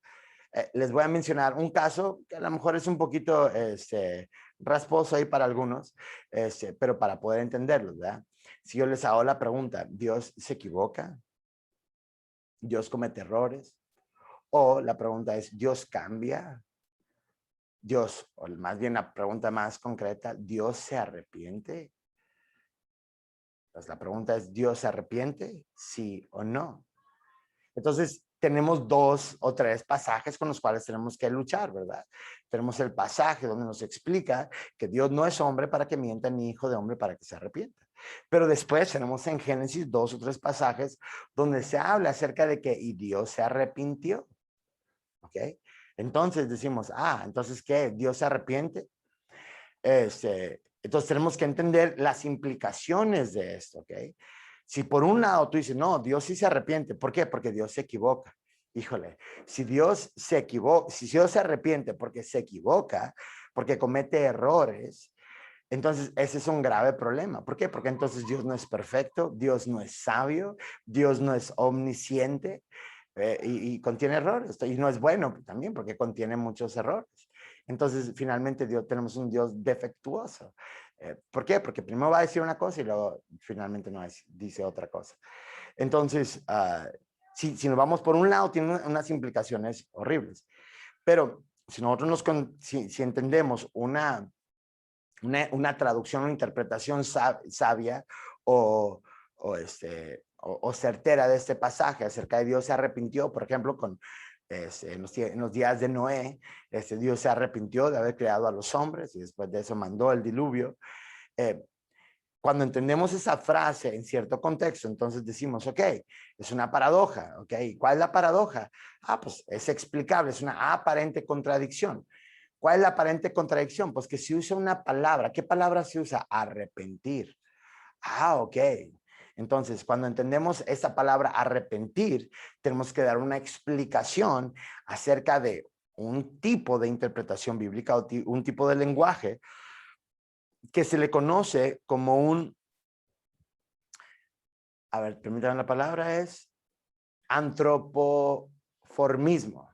¿Ok? Es un antropoformismo. Suena dominguera, así para que sepan que valió la pena su clase de hermenéutica. Es un antropoformismo. ¿Qué es un antropoformismo? Un antropoformismo es una descripción de Dios, pero usando una descripción humana. ¿Sí? En otras palabras, ya sea un sentimiento o ya sea una una cuestión, un rasgo físico. Entonces, una descripción de Dios o de cierto Dios, pero utilizando rasgos humanos. Entonces, cuando cuando se refiere a arrepentirse, a lo que se está refiriendo es el dolor que estaba experimentando. En otras palabras, como vemos contristado al Espíritu Santo en el Nuevo Testamento, Dios estaba viendo eso y había un dolor impresionante en su corazón, y eso es a lo que se refiere. Entonces es un dolor. Ahora, alguien dirá, pero pues, ¿a poco arrepentirse puede significar cosas diferentes? Pues sí, se los repito acá, porque si tú usas esa palabra, arrepentirse, pues tiene diferentes significados. Por ejemplo, si yo te digo, híjole, miren, ahorita estoy aquí, y en la mañana comí unos frijoles y la verdad, pues mi estómago no está muy contento, entonces me arrepiento de haber comido frijoles. Y bueno, ya usé la palabra arrepentimiento, está bien. Otro contexto, imagínense que yo hoy voy y platico con mi esposa y mi esposa me mira a los ojos y me dice, me arrepiento de haberme casado contigo. Lo peor que me ha ocurrido en la vida es haberme unido a ti. ¿Cómo me arrepiento de haberte dicho que sí? Ahora, estamos usando la misma palabra, arrepentir. ¿Significa lo mismo en los dos contextos? No, porque el valor está dependiendo del contexto en el que se está explicando la cosa. Entonces, en ese caso es lo mismo, es un antropoformismo. Otro antropoformismo podría ser la mano de Dios, ¿ok? Y alguien dirá, ¿dónde está la mano de Dios? Físicamente, ¿dónde está la mano de Dios? ¿En África? ¿En Latinoamérica? Yo sé que muchos de nosotros de repente queremos decir, no, pues aquí está en México, ¿verdad? Porque aquí se mueve la mano de Dios. Pero es un antropoformismo. Nosotros para imaginarnos la mano de Dios, a lo mejor podría ser el mover de Dios o el juicio de Dios o la presencia de Dios, como lo quieras tú pensar, pero es la mano de Dios, la mano activa, la mano de Dios activa en nosotros, significa que Él está moviendo y obrando en medio de su pueblo. Pero no es física, significa es una descripción física para que nosotros entendamos, pero no significa que Dios tiene una mano físicamente. ¿Por qué? Porque Dios es espíritu. Nadie ha visto a Dios, entonces parece que si Dios es espíritu, entonces cualquier descripción humana, los ojos de Dios o el rostro de Dios, se habla acerca de la cercanía de Él y lo que Él quiere para nosotros. Entonces, por eso es que nosotros tenemos que entender que va a haber ciertas cosas donde tú dices, pues es que es una aparente contradicción, pero eso se llama una paradoja. Entonces, misterios, cosas que no vamos a entender, paradojas, aparentes contradicciones, ir por el otro lado, le vamos a llamar contradicciones, y eso es lo que no vamos a encontrar en la Biblia. No hay contradicciones. No hay contradicciones. La Biblia no se contradice a sí misma. Y eso es tan clave. Y ahora, a partir de aquí, es algo muy crucial, porque a la hora tú de estar interpretando los pasajes de la Escritura, tú vas a ser tentado de repente en una interpretación, irte por un lado, y ese lado es congruente con el resto de la escritura, con el resto del mensaje, con el resto del evangelio, todo eso, o sea, va congruente a eso. Pero hay otra interpretación que si tú le das por este lado, contradice dos o tres doctrinas de la Biblia. Entonces, ¿cuál de las dos es la interpretación correcta? Pues siempre es la que es congruente con el resto de la escritura. ¿Por qué? Porque la Biblia no contiene contradicciones. Entonces, habrá una vez más aparentes contradicciones que son paradojas, pero esas son explicables, ¿ok? Pero no va a haber contradicciones en la Biblia. Entonces, por eso es que creemos que la Biblia es inerrante. Ahora, la siguiente palabra que tenemos que entender es la palabra de Dios es suficiente. Suficiente. ¿Ok? En otras palabras, creemos en la suficiencia de las escrituras. Y es una doctrina tan importante, la suficiencia de las escrituras. ¿Qué es la suficiencia de las escrituras? Que la palabra de Dios es suficiente para, número uno, atraer al pecador a salvación. Y número dos, alimentar la iglesia de Cristo. Son las dos cosas. Número uno, atraer al pecador a la salvación. Y número dos, alimentar a la iglesia de Cristo. En otras palabras, creemos que la palabra de Dios es suficiente. En otras palabras, esto y no se necesita nada más. Ahora yo sé que hay algunos de nosotros que a lo mejor dicen que creen en la suficiencia de las escrituras, pero a la hora de la práctica o en la praxis, ya no creen en la suficiencia de las escrituras. Dicen, necesitan tenemos las escrituras más nuestros cultos, ¿verdad? Tenemos la escritura más nuestras experiencias, la escritura más mi opinión, ¿verdad? La escritura más, no. la escritura es lo único que nosotros necesitamos. Nosotros creemos en la suficiencia de las escrituras. Ahora, les cito lo que dice segunda de Timoteo capítulo 3, versículo 16. Dice, porque toda la escritura es inspirada por Dios y útil para enseñar, redarguir, corregir, instruir en justicia. Y luego el siguiente versículo, ahorita voy a explicar los anteriores, pero el siguiente versículo dice, a fin de que el hombre de Dios sea perfecto, enteramente preparado para toda buena obra. En otras palabras, la palabra de Dios es lo único que nosotros necesitamos para que el hombre de Dios sea perfecto, enteramente preparado para toda buena obra. Es lo que necesitamos, es la palabra de Dios. Eso es la suficiencia de la escritura. Si tenemos las escrituras, las escrituras nos van a hablar por medio del Espíritu de Dios. ¿Por qué? Porque Dios nos convence. Esa es la gran ventaja. Cuando tú predicas la Biblia, cuando verdaderamente predicas la Biblia, entonces el Espíritu Santo es el que está convenciendo a las personas. Tú no tienes que hacerlo, tú no tienes que tratar de convencerlos. Incluso esto va a ocurrir ahorita en algunas de las clases. Ustedes van a decir, espérate, ¿qué? Y luego vas a llegar y vas a leer lo que dice el pasaje y tú dices, pues sí, o sea, eso dice el pasaje. Y eso, aunado a lo que el Espíritu Santo está haciendo dentro de ti, entonces tú vas a estar convencido. ¿Por qué? Porque la palabra de Dios nos dice que el Espíritu Santo nos convence acerca de Cristo, acerca de justicia, acerca del pecado y acerca del juicio. Entonces, el Espíritu Santo sigue obrando el día de hoy y sigue teniendo eso, a memoria. Entonces, si tú crees en la suficiencia de las Escrituras, entonces, cuando tú predicas y crees en la suficiencia de las Escrituras, entonces lo único que vas a predicar son las Escrituras. El único consejo que vas a dar es el de las Escrituras. Lo único que tú vas a enseñar es las Escrituras. La iglesia de Cristo no puede abandonar las escrituras. ¿Por qué? Porque nos vamos a perder otra vez y otra vez y otra vez y otra vez. Y siempre que la iglesia se aleja de la palabra de Dios, vienen muchos errores, vienen muchos problemas, vienen muchas circunstancias atroces, difíciles. Y entonces la iglesia finalmente no está preparada para vivir las situaciones difíciles. Entonces nosotros tenemos que considerar esto a la hora de estar enseñando. Ahora, quiero culminar estos próximos minutos explicando lo que dice 2 de Timoteo capítulo 3, versículo 14 en delante. Y quisiera pedirles que ustedes lo vieran ahí en sus, ya sea aquí o que la verdad preferiría si pueden abrir la Biblia ahí. 2 de Timoteo capítulo 3, versículo 14 al 17. ¿Ok? Ahora, yo sé que hay muchos alumnos aquí que tienen muchas preguntas y dudas. Entonces, nosotros vamos a terminar la clase en unos minutos más. A las 9 vamos a terminar la clase. Pero si ustedes tienen alguna duda, quiero pedirles que esas las escriban en los diferentes chats en los que ustedes están, donde les están dando las tareas y donde les están pasando toda la información. Y que hagan las preguntas ahí. Y entonces yo la próxima semana voy a tomar un tiempo para poder contestar las preguntas que ustedes tengan, ¿ok? Esto es para no consumir ahorita tiempo de clase, ¿ok?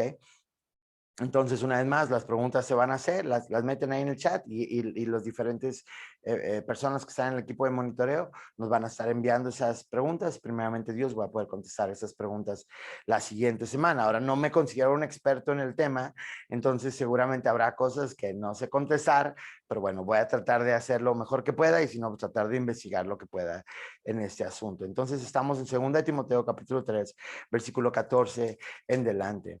Dice así el versículo 14 en delante, dice, pero persiste tú en lo que has aprendido y te persuadiste, sabiendo de quién has aprendido, ¿ok? Ahora, aquí quiero explicarles algo rápidamente. Les voy a dar, llamémoslo así, la primer regla de interpretación bíblica, ¿ok? Vamos a estar viendo muchas diferentes reglas, ¿ok? Y la primera regla que tenemos que entender, ¿por qué? Porque ahorita vamos a seguir interpretando las escrituras. Tenemos que considerar dos palabras y esta palabra es prescriptivo, está en su última página, aquí en la página 17 de la lección del día de hoy. Tenemos que entender esa palabra prescriptivo y descriptivo, ¿ok? Prescriptivo, descriptivo. ¿ok? Descriptivo nos describe algo que ocurrió una vez.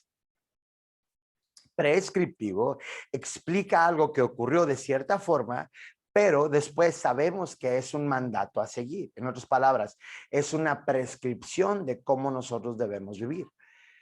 Y muchas veces, muchos errores se cometen cuando no sabemos distinguir cuando algo es prescriptivo y cuando algo es descriptivo. Entonces, por ejemplo, la historia de David y Goliat, podemos decir que es prescriptiva o descriptiva. ¿Cómo sabríamos que fuera prescriptiva?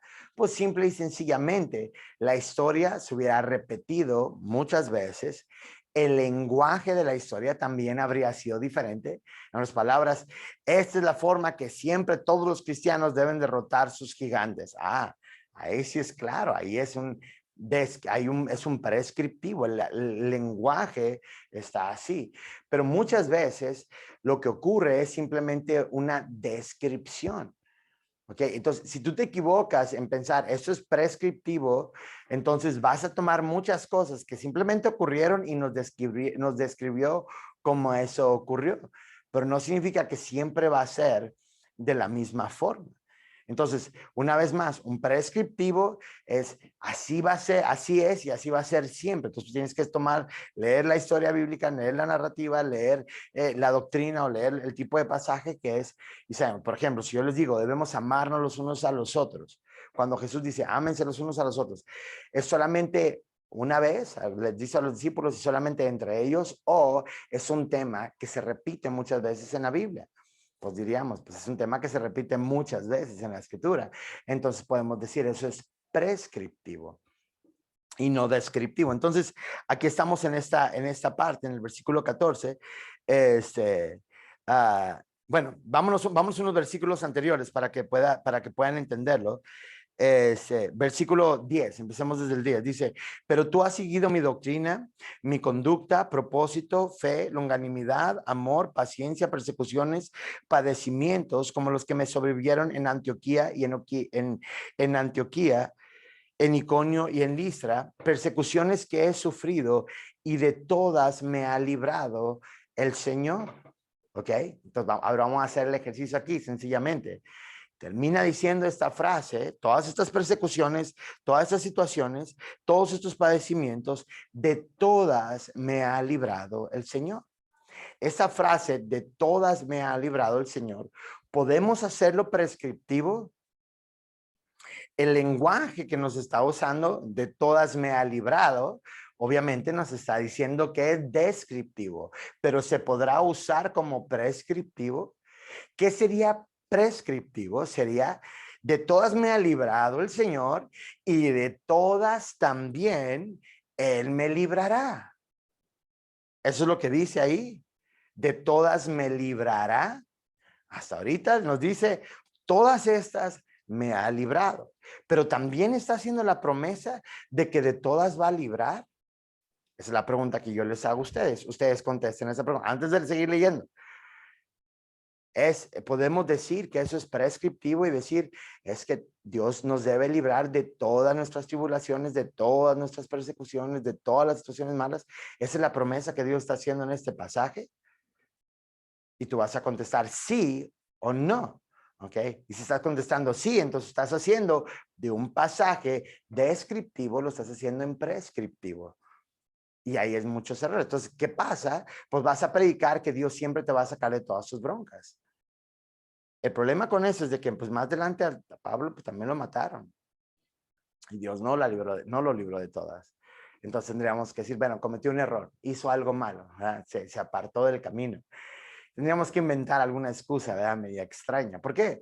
Porque tendríamos que inventar ¿Por qué? Porque no es lo que Dios promete. Dios no está diciendo, Dios te va a librar de todas las cosas. Inclusive Jesús nos enseña que que nosotros vamos a sufrir ese tipo de tribulación. Ahora, ¿por qué te puedo decir esto claramente? Porque tienes que seguir leyéndole, dice.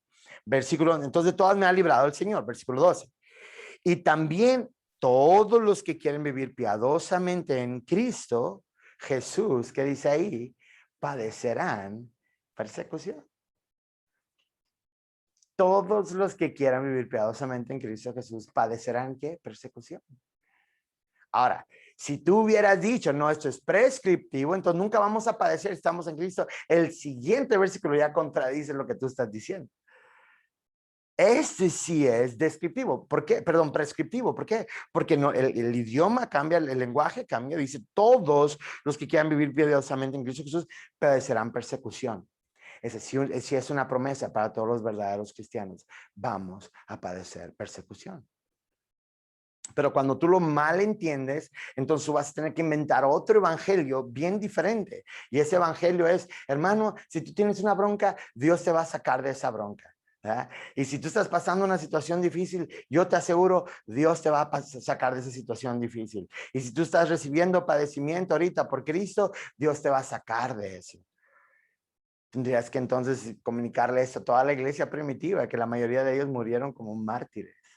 Pues tenemos el gran libro de los mártires de Juan Fox, describiendo todas las persecuciones de los primeros años después de Cristo.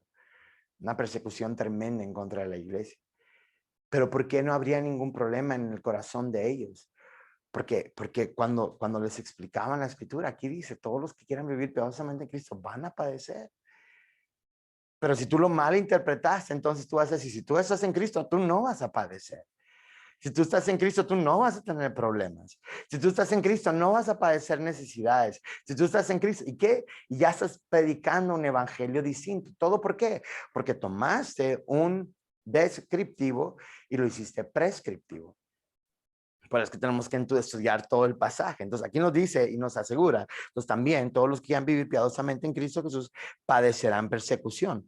Mas los malos hombres y los engañadores irán de mal en peor engañando y siendo engañados.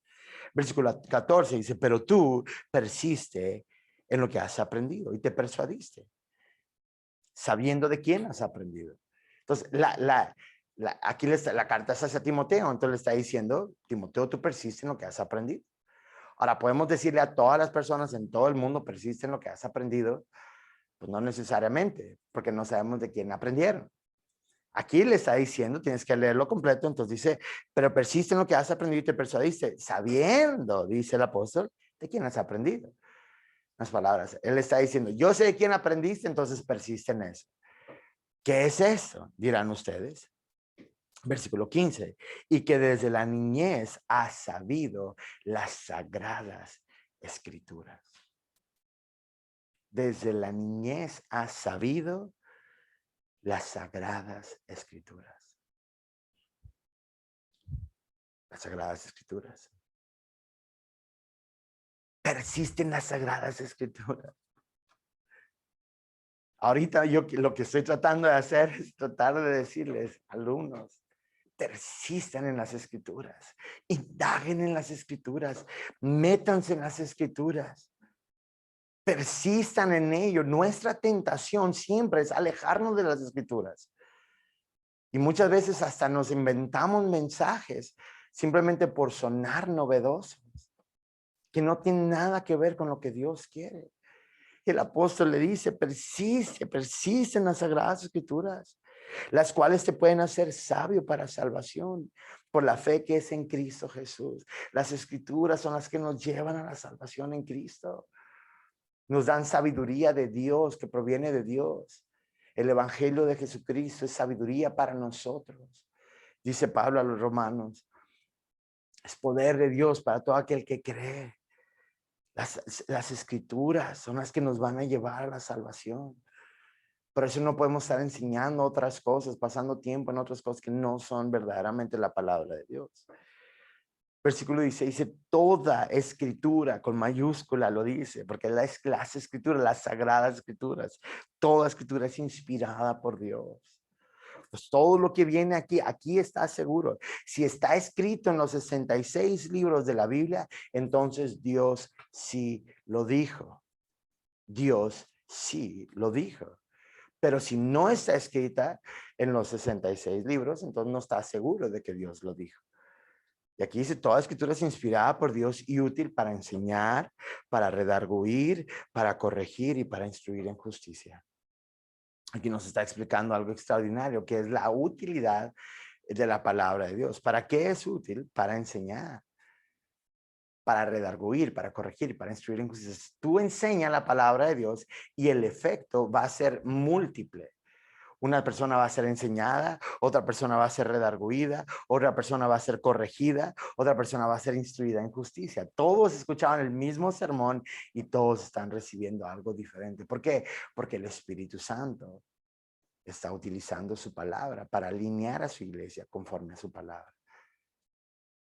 Una vez más, la palabra de Dios es nuestro norte, es nuestra línea recta, a fin de que el hombre de Dios sea perfecto, enteramente preparado para toda buena obra. Ya lo mencionamos, aquí es la suficiencia de las Escrituras.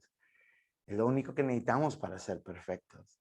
No le tienes que añadir más. Algunos dicen que yo quiero decir cosas nuevas, hermano, no te metas a cosas nuevas. Primero aprende lo que Dios ya dijo. Esa es nuestra primera responsabilidad, decir lo que Dios ya ha hablado. Esa es la responsabilidad del predicador. Ahora el capítulo 3 y el capítulo 4 se unen, es una misma idea. Entonces, a fin de que el hombre de Dios sea perfecto, enteramente preparado para toda buena obra. En versículo 4, versículo 1 dice, te encarezco delante de Dios y del Señor Jesucristo, que juzgará a los vivos y a los muertos en la manifestación de su reino. Me está agarrando así a Timoteo, así en la cara, y le está diciendo que prediques la palabra. Predica la palabra. Ese es mi clamor para ti. Predica la palabra. Enseña la palabra. No tus experiencias, no tus preferencias, no tus ideologías. Enseña la palabra. Hermano, predica la palabra. Para eso tienes que conocer la palabra. Pero no nosotros nos desviemos para hablar algo que no tiene nada que ver. Él está diciendo, yo te encarezco delante de Dios, que juzga a los vivos y a los muertos en la manifestación de sus reinos, que prediques la palabra, que inces a tiempo y fuera de tiempo, redarguye, reprende y exhorta con toda paciencia y doctrina. Haz todo eso, está diciendo, porque vendrá tiempo cuando no sufrirán la sana doctrina. Las palabras, la sana doctrina se sufre. Y cualquier tipo de enseñanza donde no se sufre la sana doctrina, entonces no es la sana doctrina. Porque llegará el día donde ya nadie quiere sufrir. Quieren un Dios que les va a quitar cualquier sufrimiento. Y ya no queremos participar de los padecimientos de Cristo. La sana doctrina se sufre. O sea, hay un costo, hay un alto costo por mantenernos en la sana doctrina. Porque vendrán, dice, el tiempo cuando no sufrirán la sana doctrina, sino que teniendo convención de oír, se amontonarán maestros conforme a sus propias concupiscencias y apartarán de la verdad el oído y se volverán a las fábulas. Pero tú, sé sobrio en todo, soporta las aflicciones, asobra de evangelista, cumple tu ministerio. Eso es lo que nos está enseñando la Escritura y eso es lo que nosotros tenemos que hacer. Mantenernos en la sana doctrina, mantenernos en la enseñanza bíblica, mantenernos en el plan de Dios. Predica la palabra. Predica la palabra. No te desvíes ni para un lado ni para otro lado. Predica la palabra. Ahora, aquí yo voy a cerrar esta primera clase y voy a encargarles su primer tarea, ¿ok? Ahora, ¿qué tenemos que hacer nosotros? Si alguien no ve esta clase en vivo y ya lo está viendo después, tienen que hacer, nosotros solicitamos hacer un resumen de la clase y ustedes lo van a meter, eso es lo que les va a pedir ahí Google Classroom. Van a hacer un reporte rápido puede ser media cuartilla en este caso, nada más de los puntos esenciales de la clase, ya lo escriben ahí para nosotros revisar que ustedes efectivamente escucharon la clase, estuvieron en la clase, pero su tarea que ustedes van a hacer en esta semana, yo les voy a dar 3 pasajes y ustedes tienen que, como quiera ahí está en la página, entonces, pero si los quieren escribir de una vez, El pasaje va a ser Colosenses capítulo 1, versículos 15 al 20. Colosenses capítulo 1, versículos 15 al 20. Ese es el primer pasaje. El segundo pasaje es Efesios capítulo 2, versículos 1 al 10. Efesios capítulo 2, versículos 1 al 10. Y Primera de Juan capítulo 4, versículo 7 al 16. Primera de Juan capítulo 4, versículo 7 al 16. Ahora, esos tres pasajes ustedes van a tener que hacer las siguientes actividades, ¿ok? Número 1, leer el pasaje 15 veces. Son pasajes cortos, entonces nada más léelo 15 veces. 1, 2, 3, 4, 5, 6. Léela 15 veces, ¿ok? Muchas veces cuando nosotros leemos la Biblia, la leemos muy rápido y ahí ves donde dices, ay, ¿qué tanto leíste? No, hombre, hoy leí 10 capítulos de la Biblia. ¡Wow! Oye, ¿sí qué aprendiste? No, pues leí 10 capítulos. No, ¿pero qué aprendiste? No, es que pues, leí 10 capítulos, ¿verdad? Entonces tu finalidad era terminar de leer, no era aprender. En este caso son pasajes más pequeños, pero vamos a leerlo 15 veces. Después de eso, tienes que hacer las siguientes actividades. Número 1, resume el pasaje, todo el pasaje, en un enunciado. Trata en tu mente de resumirlo en un enunciado, todo el pasaje. La siguiente pregunta que tienes que hacer es, ¿cuál es el mensaje que Dios quiere mostrarnos? Después de haber leído el pasaje 15 veces, tienes que saber cuál es el mensaje que Dios quiere mostrarnos. Esa es la gran diferencia de la exégesis a la eisegesis. La exégesis es saber qué es lo que Dios quiere mostrarnos. La eisegesis es qué es lo que Dios me muestra a través de esto. Y te vas a desviar hacia lo que tú quieres, hacia la preferencia tuya. ¿No? ¿Qué quiere Dios mostrarnos en esto? Siguiente es, ¿qué significa este pasaje? Yo creo que este pasaje significa esto y esto y esto, y las implicaciones de esto y esto y esto. Siguiente es, ¿qué preguntas tengo acerca de este pasaje? Yo no sé qué significa esta palabra. Oye, ¿quiénes eran los gentiles? ¿Y por qué les llamaban gentiles? Oye, sí, ¿por qué comienza con una coma o con un punto y coma? Etcétera. Entonces tú tienes todas esas preguntas. No tienes que necesariamente contestarlas. Si quieres contestarlas, pues mejor, ¿verdad? Pero si no, al menos, ¿qué preguntas te quedan abiertas de este pasaje? Siguiente, ¿cuáles crees que son las ideas más importantes de este pasaje? Entonces tú vas a decir que las ideas principales o las más grandes o las más importantes son estas. Las ideas secundarias a lo mejor son estas. Entonces tienes que definir eso, las ideas principales en el pasaje. Siguiente pregunta que tienes que hacer es, ¿cómo puedo aplicar esto a mi vida? Después de haberlo leído y después de pensarlo, y ahora sí vas a hacer, ¿cómo puedo aplicarlo a mi vida? Siguiente, ¿en qué aspectos debo cambiar a partir de mi tiempo en este pasaje? En otras palabras, ¿cómo es que yo tengo que cambiar? Ya leí este pasaje, ya entendí este pasaje, ¿qué debo cambiar yo? Yo que estoy leyendo este pasaje. Siguiente, ¿qué crees que la iglesia debe aprender de este pasaje? Ahora, no vamos a la iglesia hasta apenas ya los últimos puntos, ¿verdad? Porque primero es para nosotros. Y ya, esas son las preguntas, las actividades que tienes que hacer con cada uno de estos pasajes. Son 3 pasajes que tienes que hacer. Lo único es dedícale tiempo. Ustedes ya definen qué tan largas son sus respuestas. La verdad, lo que ustedes consideren es suficiente para nosotros. Solamente el resumen, eso sí, en media cuartilla, pero todo lo demás, yo les sugiero que lo hagan más a conciencia y que hagan ahí un escrito lo más largo que ustedes puedan, porque eso les conviene a ustedes, les beneficia a ustedes, y que le están sacando el mayor jugo. Entonces, pues hemos llegado a la conclusión de la clase.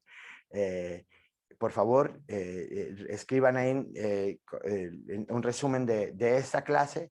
Y primeramente Dios, nos vemos el próximo jueves. Una vez más, sus preguntas, envíenselas a las personas que están en monitoreo.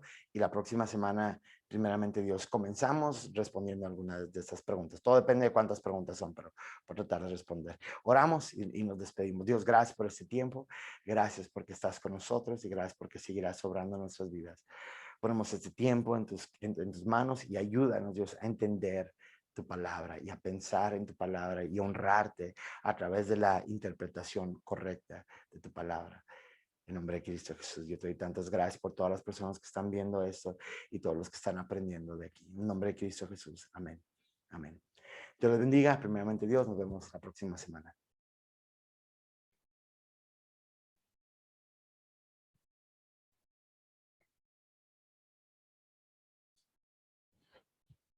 ¿Me quedó?